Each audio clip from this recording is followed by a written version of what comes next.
తాజా అంశాన్ని చూస్తున్నాం. గ్రూప్ 1 పిటిషన్లపై సింగిల్ బెంచ్ ఇచ్చిన తీర్పును టీజీపీఎస్సీ హైకోర్టులో అప్పీల్ చేసింది.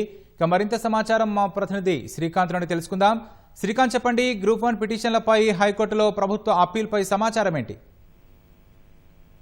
గ్రూప్ 1 మెయిన్స్ పత్రాలను పునర్మూల్యాంకనం చేయాలని చెప్పి కూడా జస్టిస్ రామవరపు నాగేశ్వరరావు ఈ నెల జారీ చేశారు. అంతేకాకుండా జనరల్ ర్యాంక్ తో పాటు ఈ మొత్తం ప్రక్రియనంతా కూడా రద్దు చేస్తూ జస్టిస్ రామవరపు రాజేశ్వరరావు ఉత్తర్వులు వివరించారు. అయితే దీన్ని బట్టి గ్రూప్ 1 మెయిన్స్ ను టీజీపీఎస్సీ మళ్ళీ గ్రూప్ 1 మెయిన్స్ పునర్మూల్యాంకనం చేయాల్సి ఉంటుంది. ఒకవేళ 8 నెలల్లో ఈ ప్రక్రియ పూర్తి చేయకపోతే ఇదివరకే ప్రాథమిక అర్హత పరీక్షలు అర్హత సాధించిన వాళ్ళందరితో మళ్ళీ గ్రూప్ 1 మెయిన్స్ నిర్వహించాలని చెప్పి కూడా హైకోర్టు ఆదేశాలు జారీ చేసింది. ఈ ఆదేశాలను టీజీపీఎస్సీ సవాల్ చేసింది.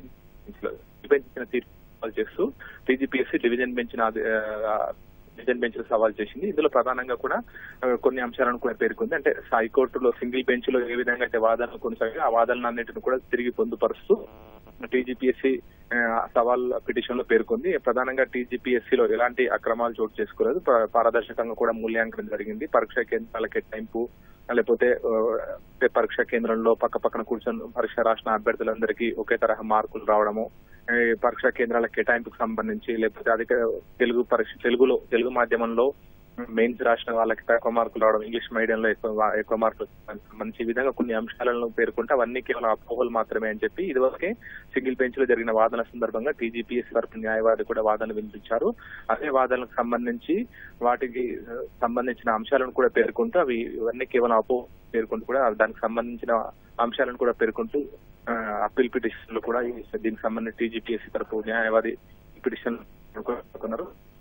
9వ తేదీన జస్టిస్ రామవరపు రాజేశ్వరరావు ఇచ్చిన తీర్పులు ప్రధానంగా ఇవే ఉన్నాయి. జనరల్ ర్యాంకింగ్ లిస్ట్ ను హైకోర్టు రద్దు చేసింది. అంతేకాకుండా మెయిన్స్ పత్రాలను మోడరేషన్ పద్ధతిలో పునర్మూల్యాంకనం చేయాలి. అంటే సుప్రీంకోర్టు ఒక కేసులో మోడరేషన్ పద్ధతిలో యూపీపీఎస్సీ సంబంధించి మోడరేషన్ పద్ధతులు అంటే అన్ని మీడియంలో పరీక్షలు రాసిన, అంటే తెలుగు గానీ ఇంగ్లీష్ గానీ ఉర్దూ ఈ విధంగా ఈ మీడియంలో పరీక్షలు రాసిన అభ్యర్థులను కూడా న్యాయంగా జరిగే విధంగా సాంకేతిక అంశాలన్నింటిని పరిగణలోకి తీసుకొని మూల్యాంకనం చేయాలని చెప్పి కూడా మోడరేషన్ పద్ధతి అని చెప్పి కూడా సుప్రీంకోర్టు గతంలో తీర్పు వెలువరించింది. ఆ మోడరేషన్ పద్ధతిలో పునర్మూల్యాంకనం చేయాలని చెప్పి కూడా జస్టిస్ రామవరపు రాజేశ్వర ఉత్తర్వుల్లో పేర్కొన్నారు. ఈ ప్రక్రియ అంతా కూడా 8 నెలల్లో పూర్తి చేయకపోతే తిరిగి మరోసారి మెయిన్స్ కూడా మరోసారి నిర్మించాలని చెప్పి కూడా హైకోర్టు ఆదేశాలు జారీ చేసింది. ఈ ఆదేశాలను సవాల్ చేస్తూ డివిజన్ బెంచ్ లో టీజీపీఎస్సీ పిటిషన్ దాఖలు చేసింది. ఈ పిటిషన్ పైన విచారణ స్వీకరిస్తే టీజీపీఎస్సీ ప్రధానంగా ఇవే కేవలం అపోహ మాత్రమే, ఎవరైతే